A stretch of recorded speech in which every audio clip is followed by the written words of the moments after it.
Where's Sarah?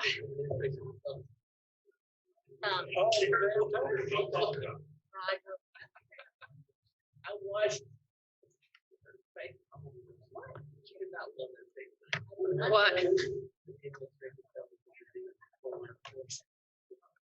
Okay, everybody have a seat. 20,000 employees and not one of them's in this room.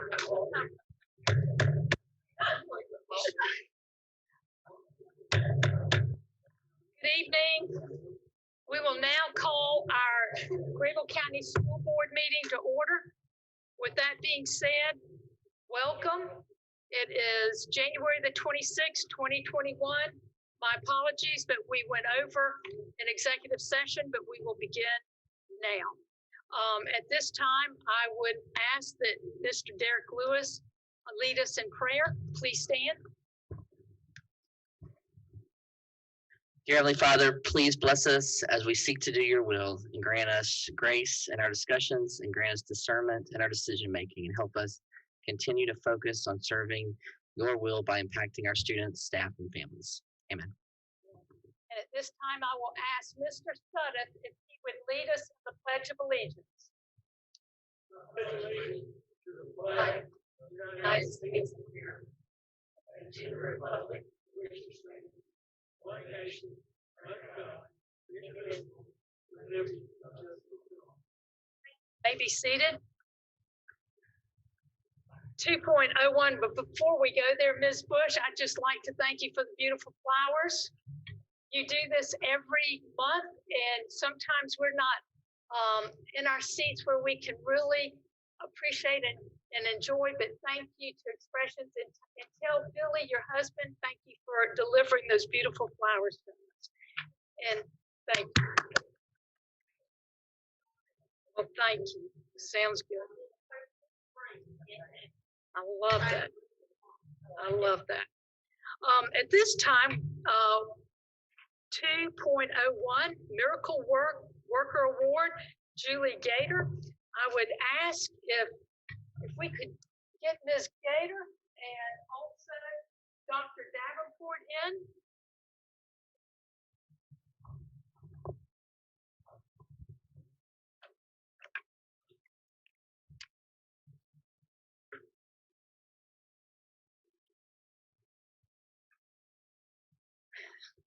Some good news, and this is our Miracle Worker Award, Julie Gator. Tonight, it is our honor to present the Miracle Worker Award to a heroic Greenville County Schools employee. The Miracle Worker Award was first approved by the board in 1996 to recognize individuals for going beyond the call of duty. The actions of a teacher during an incident last week serves as an example of how we all hope we would react during a crisis. I'd like to introduce Bryson's middle school full-time substitute teacher, Julie Gator. Could you just raise your hand? Who has her husband beside her, Brian. There you go. And also Principal Dr. Davenport. Please join me in watching this video about Ms. Gator and how she saved the life of a student. If the school year has taught us anything, it's to always expect the unexpected. It came to the point where I couldn't breathe no more. But Bryson Middle sixth grader Nakaya Boyd says choking on a piece of hard candy during class was more than she bargained for, especially when the candy that was lodged in her throat wouldn't budge. How scared were you at that moment? Honestly, if it was 1 to 10, it would be 10 because I thought I was going to pass out and die. And then I was just nervous. I'm like, am I going to be okay? Am I going to end up in the hospital? I love to see you guys working on your worksheets, doing what you're supposed to do. Thankfully, full-time substitute teacher Julie Gator was in the room. Gator is a trained nurse specialty tech who worked 6.5 years at Greenville Memorial and in the Hillcrest Hospital ER before accepting a job at Bryson Middle. And there was a little girl slumped over. So I grabbed the little girl, I put my 2 arms around her fist, and I just gave some upward pushes, about 2 or 3 upward pushes. And when I looked down, the piece of candy was on the floor. It had came out of her mouth. I was really thankful that somebody did that and helped me out, and all I would think of is she saved my life. Nakaya isn't the only one who's thankful Mrs. Gator was there. And they say Miss Gator is a hero. I think she's an angel. Nakaya's father, Alan Boyd, had just one thing to say to his daughter. Daddy loves you. Daddy loves you. I hugged her. I gave her a hug that day. Yeah. Needless to say, Nakaya has laid off the hard candy since all this happened. Like, if my teacher would give me hard candy, I'll ask them if they could switch it out for some softer candy or something else. Yeah. You've learned that lesson, huh? She's also learned there are many ways to describe teachers like Mrs. Gator. Life-changing, very kind person, and hero. Evidenced by just how quickly Miss Gator jumped into action and saved her life.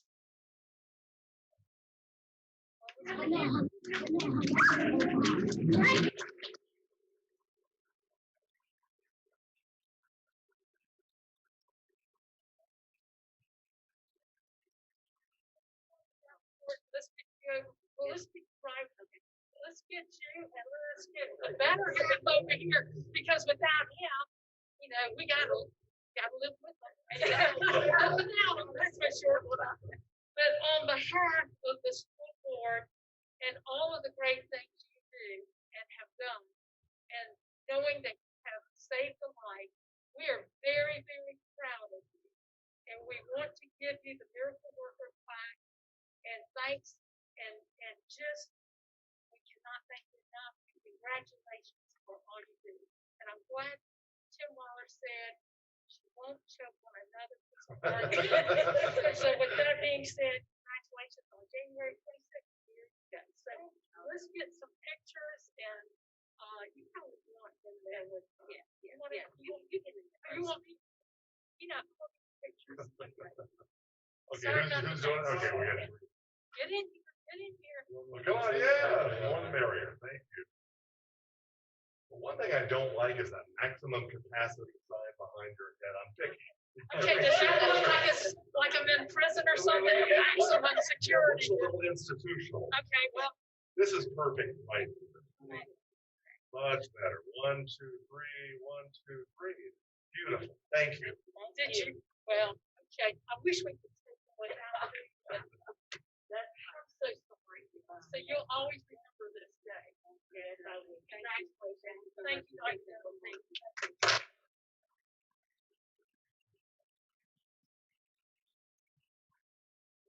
Okay.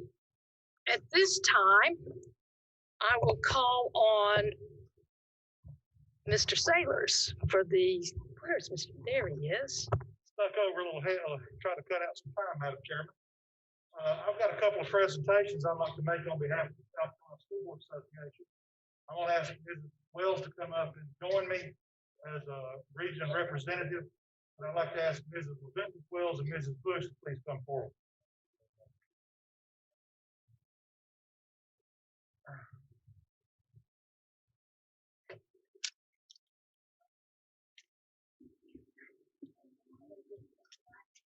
He told me I had to use the microphone.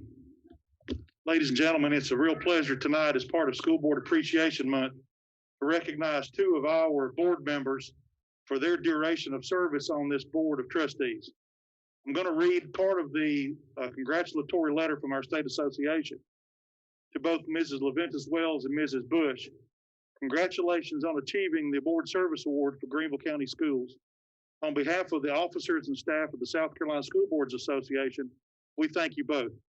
You have played a critical role in guiding your district and have the best interest of the countless hours of work and the best interest to improve public education in your community. Ladies and gentlemen, Mrs. LaVentus Wells has served on this board for 15 consecutive years, and we would like to present her with this certificate and lapel pin. Debbie's been around a little longer than that, And I'd like to recognize Mrs. Bush for her 25 years of service on this school board. Thank you very much. Congratulations. Well, now, wait a minute. We can't have the institutional thing in here. We gotta- Go ahead. Go ahead. Go ahead. Here we go. I'd like to pack. No. Yeah.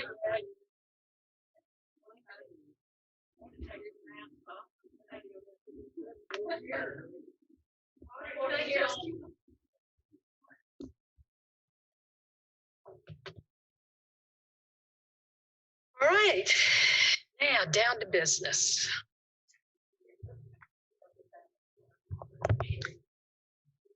This time, I would entertain a motion to approve the consent calendar. Okay, motion to approve by Mr. Sudduth and second by Mr. Sailors. Any questions? All in favor, please address by saying aye. Aye. All opposed, and the motion carries. Thank you. All right. Appearance of visitors.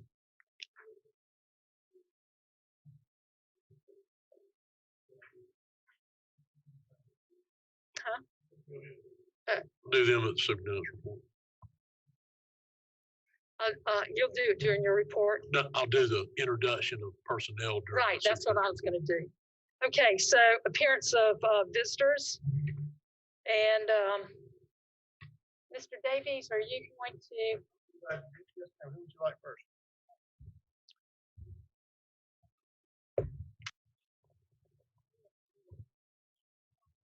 Who do you want? Okay. Sean Paul Sean White. Paul White. 3, 2, just 2. Here they are. Yeah, 1, 2, 3. Yes, I have it. Sean Paul White.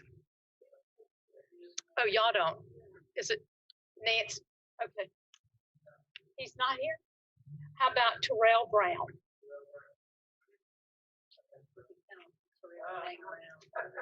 Terrell.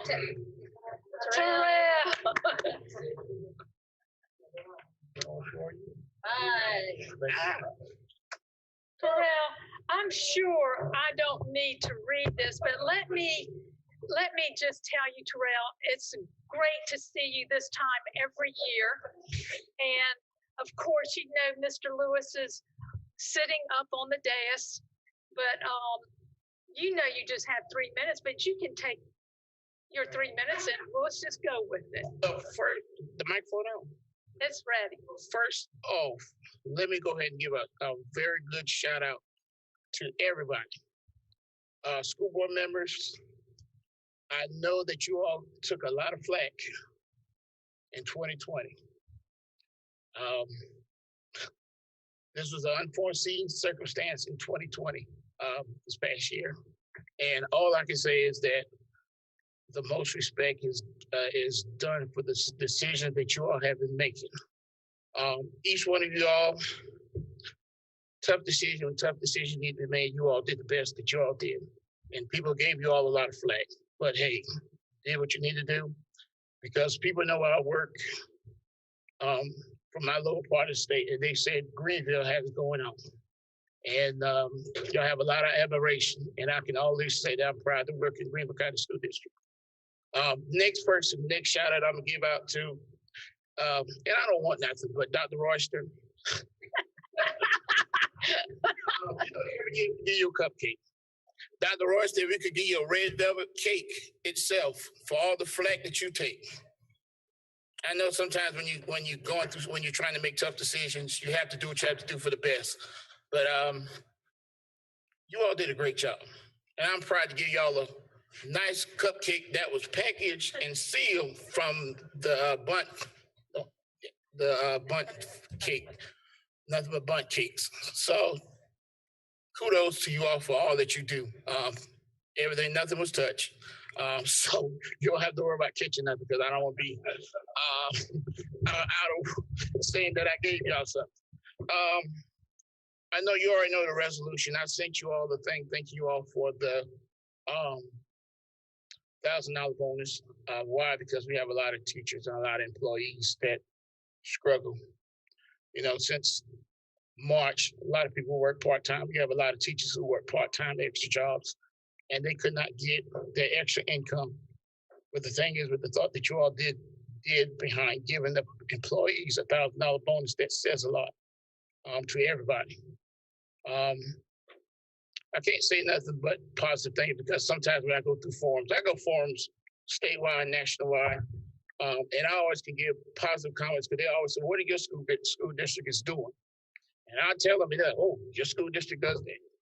And I honestly can say that I'm proud to say that you all do an awesome job. And I don't know what goes behind the scene, but keep up the good work.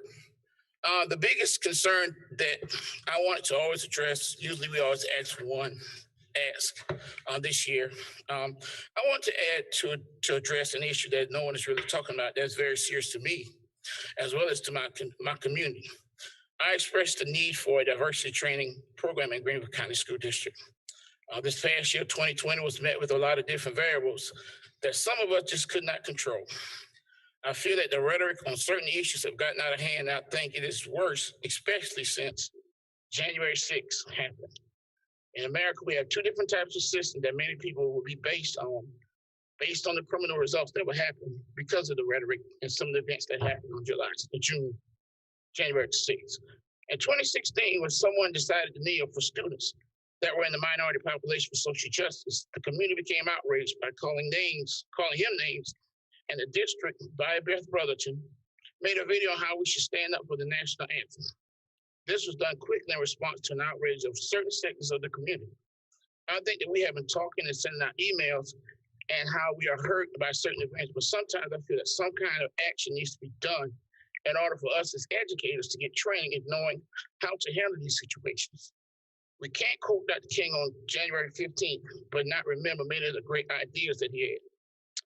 Example, stop the steal. It is a saying that has been circulating since the summer because we as minorities knew what that meant.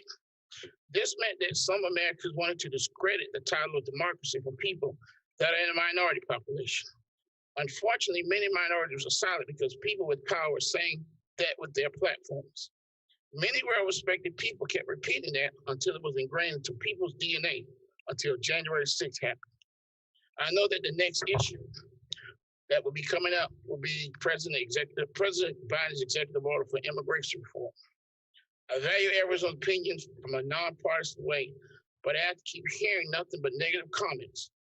Why? Because we as adults must not forget that we have students that are part of our community and do not need to be attacked for something that they cannot control. If people always give you the same answers, that I don't see color or it has never happened to me, it is a problem that we can never get solved. And history will always have a way of repeating itself. My wife said the biggest thing about the COVID-19 virus this past year was that she got a chance to see me come home and be home because she didn't have to worry about me getting shot any time of day.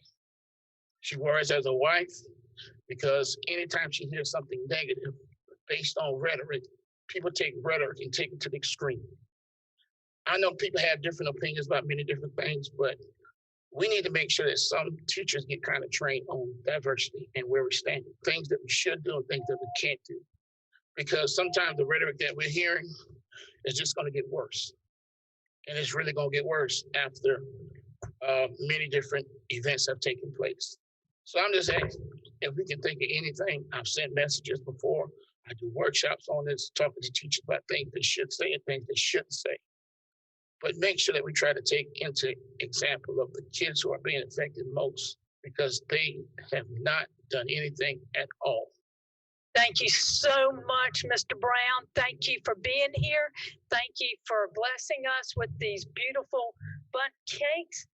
And we wish you a great rest of the school year. Give our best to all the teachers. At this time, 5.01, I will turn it over to Dr. Royster for the superintendent's report. We start off before we get into the report. I want to make some introductions.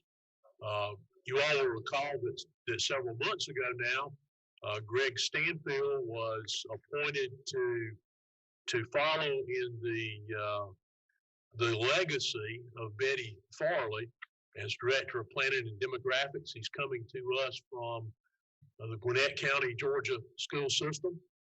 If there's a place that's growing faster than Greenville, it's been Gwinnett over the years.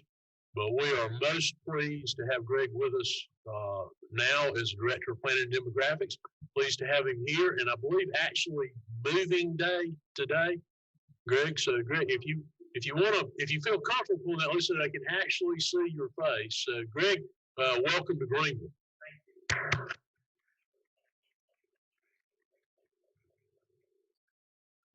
Thank you very much. I don't know, did you bring anybody with you, or are you just on your own tonight? Okay. No. You might want to sit out in the lobby and clear one more time before you go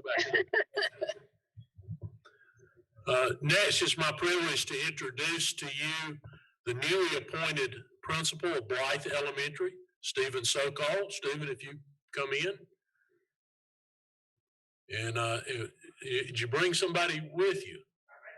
I was going to say, I think I recognize the fellow right behind you. And then I know that Ms. Bird, who will now become the Assistant Superintendent supervising you, as you all know, Stephen has served with distinction at Berea Middle School. Prior to that, he was a very well-regarded teacher at Monarch Elementary School. And we're most pleased to be able to introduce him tonight as the new principal at Blythe. And it's always such a privilege and a pleasure to be able to announce somebody, particularly their first principalship. Stephen, congratulations. We look forward to your leadership at Blythe. Thank you.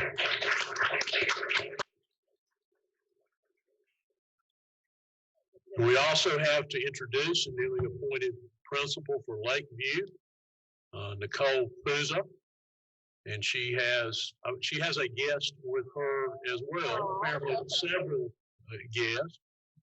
Nicole, who is coming to us most recently by way of Tanglewood, but prior to that from Clark County, Nevada. Very experienced middle school administrator there. We look forward to having her taking over at Lakeview and continuing to move that school on the very positive path that it is currently on. Nicole, do you want to share with us who you have with you? Besides Dr. McDonald, we all know him.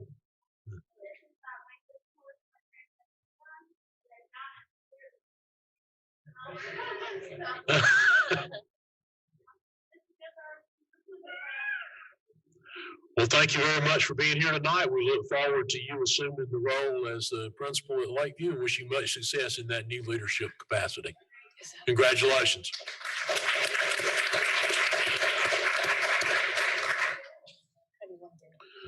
Now, I do have a superintendent's report tonight. I know that the hour is growing late, and you heard considerably from me about COVID, but I want to take the opportunity to talk a little about you all. This is a very positive thing. Everybody's squirming. Now, let me start. Despite what I said about trying to be brief, I'm going to start in 1647. Ooh. Now, I'm going to skip a few years, so don't be concerned that I'm going to start in 1647. In 1647, the Massachusetts Bay Colony General Court established that in every township of 50 lots or more, there would be an elementary school. And in every township of 100 lots or more, a Latin school, which would kind of be the pre-runner to post-elementary education. So going all the way back, and that really kind of between 1635 and 1647. And they were generally governed by a school committee. That school committee really is the forerunner of what you are today. So the tradition of local school boards predates the state government. It predates the federal government. It predates the Constitution. It predates the Declaration of Independence. That is a rich and long history. Massachusetts became the first state in 1820 to require those school boards to be independent bodies. And that spirit and construct lives on today in most of the, I think there are now 14,000 school districts in the country. Not all, some are dependent on municipalities, some report to a mayor, but the most common construct is that which you represent. It is an independently elected body. You think about the rich history there and the tradition. Equally and more importantly,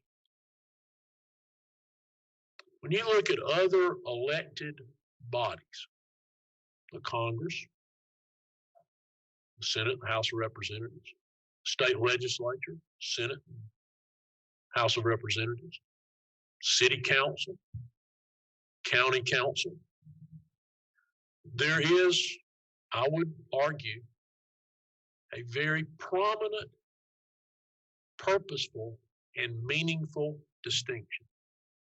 No other group is referred to in their official capacities as trustees. I believe that carries far more weight than any of those other titles. You all, as elected representatives of your constituents, are entrusted the single greatest task, I believe, that faces our communities, our state, and our nation. It's the education of young people.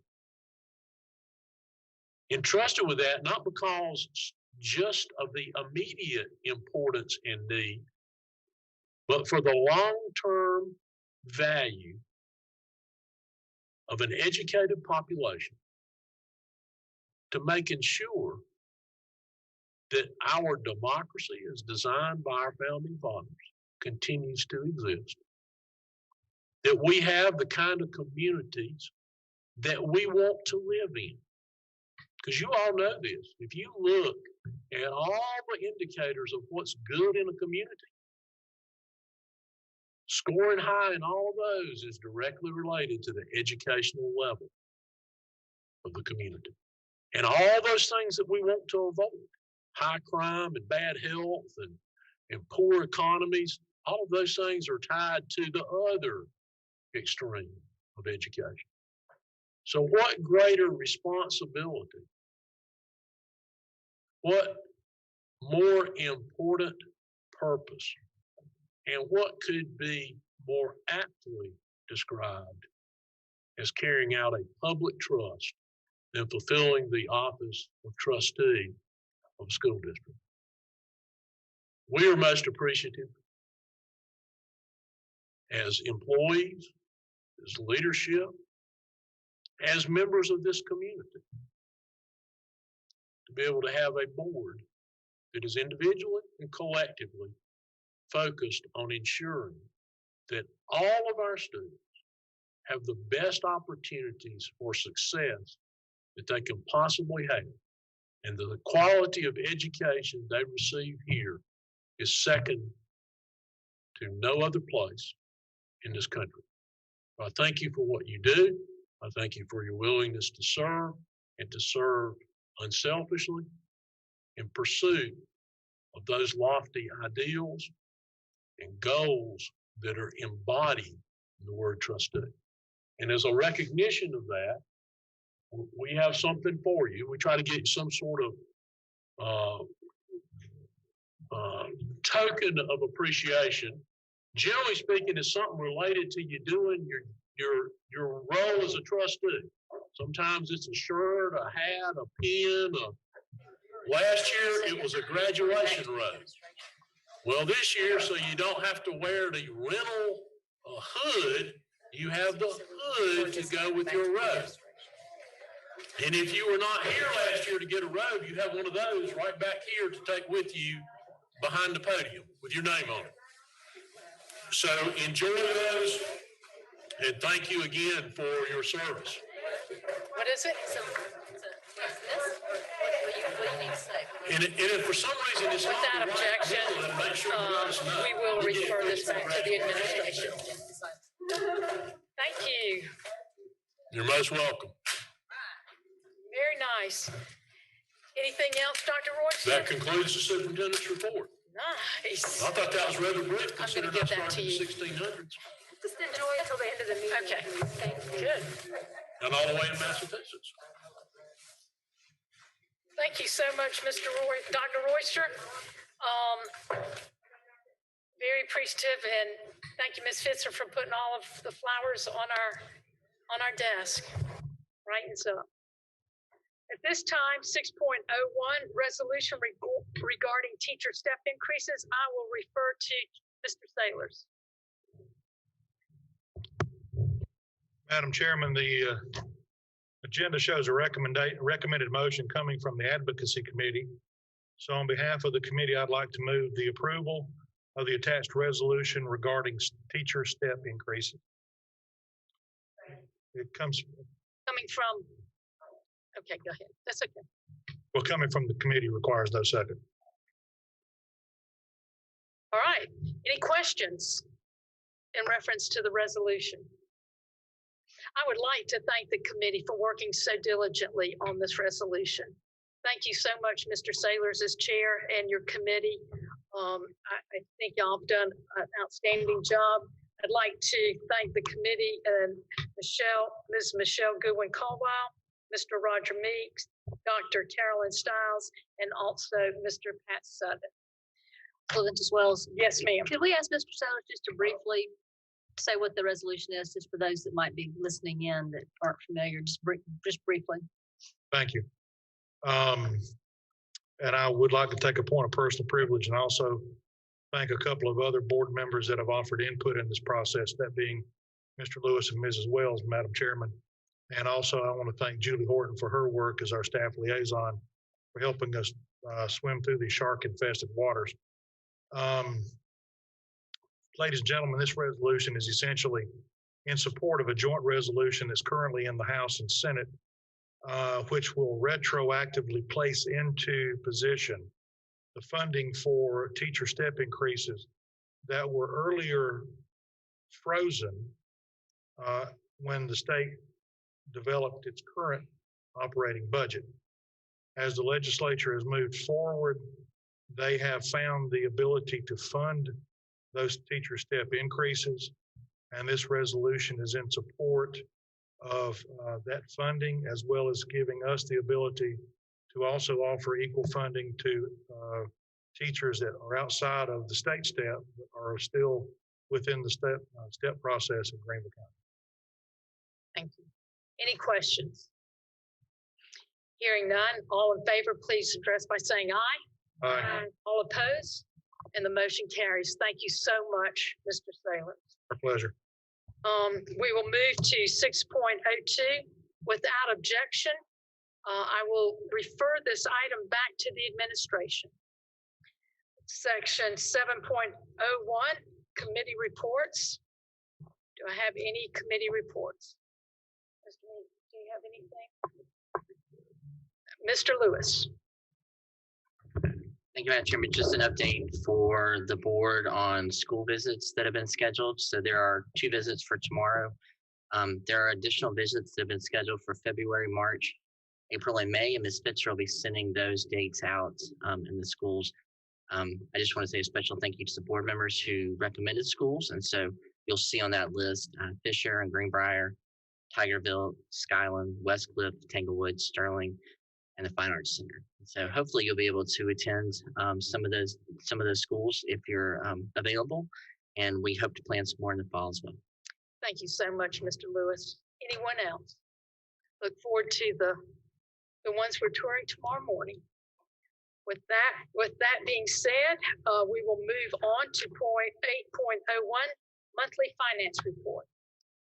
Thank you, Ms. Dr. Dennis Wells, Ms. Stack. Stack.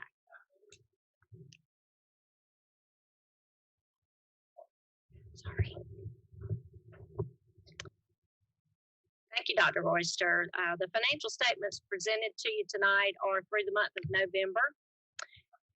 For the general fund revenue received, it has been tracking to last year fine through November and really through December. But for the month of month of January, we've noticed a decline in revenue collections. So we have been in contact with the county and have been informed that they are behind in posting revenue for the month. So they are working diligently overtime as much as they can to get caught up. So we will continue to monitor that situation and, of course, report that we're caught up and we're doing fine. So I am here to take any questions. Okay. Questions, Mr. Lewis? Thank you, Madam Chairman. Could we talk for a second about the FANS budget? I know FANS has had a different year than normal. We've had less kids in school, which means less customers, but we've also had, I think, a transition to universal meals. And I just wanted to know, the budget here I know is just through November. It shows that our revenues are behind, but it also shows our expenses are lower than normal. Do we have any sort of projections for how we expect FANS to be at the end of the year? Are there CARES dollars that are going to be able to offset the shortfall? Just an update on where it is. We don't anticipate any issue there. As you noted, our revenues are down. Part of that is because we have a large segment of students that are in virtual, some of whom are availing themselves of meals through the free reduced meal program, but that's certainly diminished our sales. Our expenses are down. For one reason, we are down probably, I think my last conversation with Joe earlier this week, 70 to 75 employees. Now, again, serving fewer meals, but we need some of those 70 or 75. We don't need to be down that far. We're tracking okay. And as you alluded to in your comments, basically what we tapped into fund balance for food service to operate through last spring and this summer was replaced with CARES Act money from the county. And the only dent in that has been will be the payment of bonuses for FANS employees, which is a relatively minor amount in the overall $4 million that was replaced into the FANS fund balance. So we expect by the end of the year things will wash for kind of where FANS needs to be. I believe we'll still end up in a very positive position because of reduced expenditures as well. But again, as Ms. Stack indicated, just like they do with that revenue, they watch these things very closely, if not on a daily, certainly a weekly basis.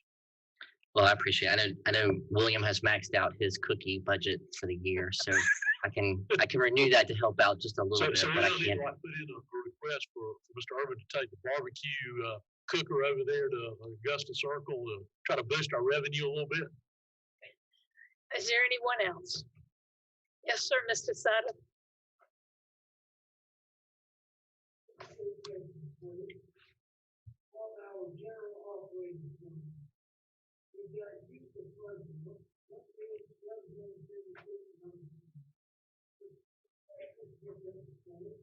Ms. Stack? Yes, sir. When we went through the budget process for this year's budget, we had that in place to help present to you a balanced budget.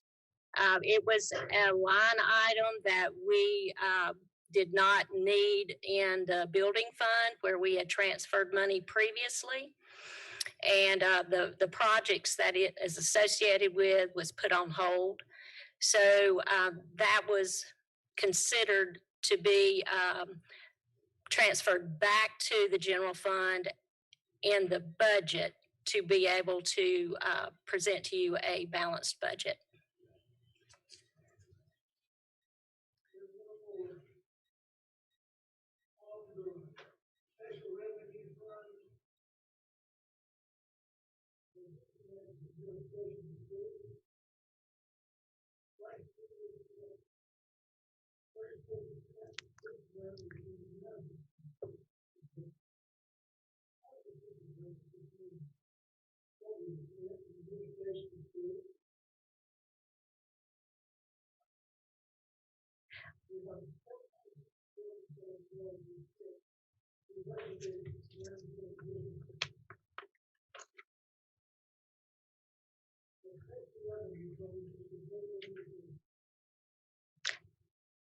Mr. Suddeth, I can't hear you.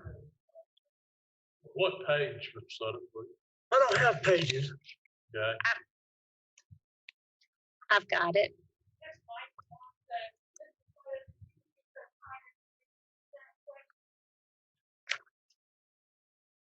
On the special revenue funds, we had, last year, we spent 34% of the administration in schools. This year, we spent 9%. So I'm interested in trying to determine how we spent just $767,000. And last year, we had budgeted for $9 million. That particular line item Yes, is where we are holding the CARES Act funds. CARES Act is considered a special revenue, and we have to budget it when we get the allocation. So that particular line item holds some of the CARES Act funds. So that increases the budget.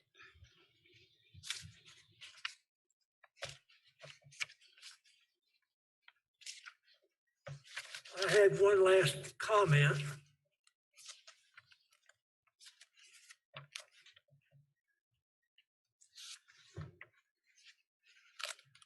That was on our trust fund. We have $137,000 in our trust fund, and we made $176. Who set those interest rates? 4.17. Who sets the interest rates? Investment summary, this is the trust fund. Okay, those are our endowments. We have 5 endowments for the district, and we have those invested at the state pool currently. And with interest rates being down, they earn very little interest. This interest rate comes from the state. It's our state pool. Thank you, ma'am. That's all I have. Thank you, Mr. Suddeth. Anyone else? Yes, Ms. Wells? Just remind me, we talked about when we approved the CAFR, we did not have the CARES Act audit complete, but I thought it was going to be complete in the very short term. Is that going to be presented? Imagine the February Cal or the February board, or it could actually come directly to the February board. They are still working on it. They haven't completed their procedures yet. We have sent them everything that they've asked for, so they're still going through and doing their procedures, applying the procedures to it. Okay. If it's not ready for the February Cal, we would probably bring it directly to the February board meetings. This is a financial item and you've gotten the bulk of the CAFR already, just so we can get it completed. Okay. And with regard to kind of like the state, looking at where we are at this point and looking at what we've been able to how we've been able to mitigate cost with the CARES Act funding, at what point would you be coming back to us and talking about the items that we froze in the budget, and consideration for unfreezing those? How are we going to handle that? But maybe that wasn't clear, but in our last meeting, we indicated to you that we intend to, because it doesn't require an action, we told you we would make sure that we informed you of it. We're going to unfreeze 1/2 of each of the 2 staff development funds, which I believe was a total of, what was it, 400,000? 100,000. Then we're going to unfreeze the supplies to schools, which was 1.8, Robin, is that 1.2? 0.2 million of the frozen general fund expenditures. That item, I believe, is the one that Mr. Summers was referring to earlier, which had to do with those capture areas. We had already moved forward with that because we didn't need that. Now, right now, we don't intend to unfreeze any of the other things. We don't believe they're necessary. We would just leave them as they are. And then any action in terms of taking the fund balance and reassigning what we reassigned. You know, we moved money to building fund and we moved it back. Will you be bringing recommendations like that to us in the spring? Or are we is all that gonna fall out? We put, as part of that presentation we did, I'm losing track of when it was now, but I guess the last month, we have moved the frozen building fund. We've unfrozen it. We've moved it back to the building fund, the 10 million. Remember that chart where we showed you how we could replace that 10 million with, I didn't realize that was actually action. You were showing that as an action you were taking. I thought that was just to show. Just the freezing part. We haven't designated any fund balance, but we showed you how the fund balance would replace those amounts. So that was like, we had like a $10 million amount that we had moved to the building fund, and then we moved that back into the general fund. So you're saying without. I think you all froze it and Robin moved it back to the general fund because it was frozen from the building fund. I believe that's correct. Is that right? We just froze it. We didn't take any action with it. Yeah. Move it. But now we've not moved forward on the project, but. Okay, but there's no action required there, I guess is what you're saying. Yeah, I mean, that's correct. Well, but apparently we weren't clear that with what we were informing you of, so. That wasn't clear, but I'll go back and look at it. Okay. Thank you, that's it. And the rest of it, those were the only things we intend to unfreeze, the two, staff development in each category, and then the 1.2 in, school supplies to schools. Okay, and so then as we approach spring and we're looking at next year's budget, that's when things are gonna fall out in terms of what we are putting back in the budget and what we may or may not.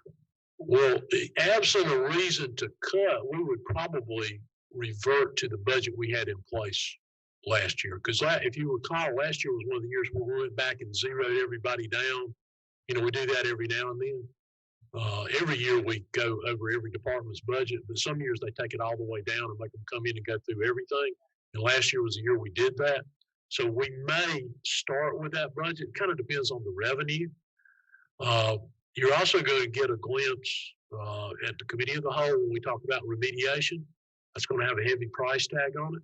Now, again, CARES Act funds will pay for it, but you'll see a projected cost to the remediation we need to do this summer and going into the fall. And the price for this summer is probably going to be well over $8 million. But again, that CARES Act, that's obviously the kind of thing that's intended for, and that will be should be a non-recurring cost. And do we already have budget workshops set for the? I believe we have dates already sent out. Okay, good. All right. The workshop, first and second reading, yes. Right. Okay, great. All right, thank you. Thank you, Ms. Wells. Anyone else? Hearing none, I would be glad and happy to entertain a motion to adjourn. Mr. Sailors, second by Ms. Goodwin Caldwell. All in favor, please address by saying aye. All opposed? And this is a record break. First time we finished before 9 o'clock in the last 6 months.